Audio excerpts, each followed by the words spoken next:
আমার একটু বেশি রিয়াজ ভাই শেষে যে কথাগুলো বললেন একই লাইনে আমার বেশি বলা দরকার এই কারণে যে আমি যেহেতু একজন সাংবাদিক, শফিক ভাইয়ের ক্ষেত্রে এটা প্রযোজ্য।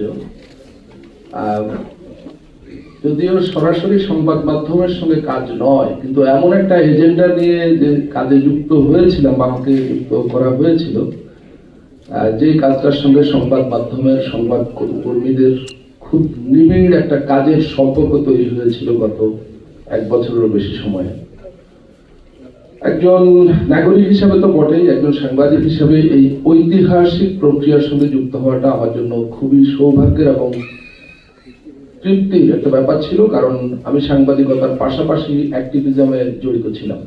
আমি এখন মাইক্রোফোনটা নিলাম এই সুযোগটা নেওয়ার জন্য যে আমি প্রতি মুহূর্তে অনুভব করি যে আমার ভাই বোনেরা যারা সাংবাদিকতার সূত্রে আমাদের এই কাজের সঙ্গে যোগাযোগ করেছিলেন, যুক্ত হয়েছিলেন, তাদের অনেকেরই টেলিফোন কল অনেক সময় আমি ধরতে পারিনি। পরবর্তীতে কাউকে কাউকে হয়তো কল ব্যাক করে কথা বলেছি, কিংবা অনেক বেশি সময় নিয়ে কথা বলতে পারিনি।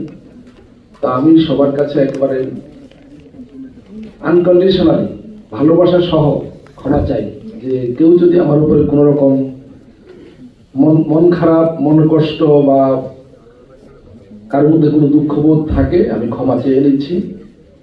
আমি আপনাদেরই লোক, আপনাদের হয়েই একটা ঐতিহাসিক কাজের সঙ্গে সম্পর্কে যুক্ত হয়েছিলাম, আবার আপনাদের কাছেই ফিরে আসছি। রবীন্দ্রনাথকে উদ্ধৃত করে যদি বলি, মোর নাম এই বলে খ্যাত হোক, আমি তোমাদেরই লোক, আর কিছু নয়, এই আমার শেষ পরিচয়। সবাইকে অনেক ধন্যবাদ।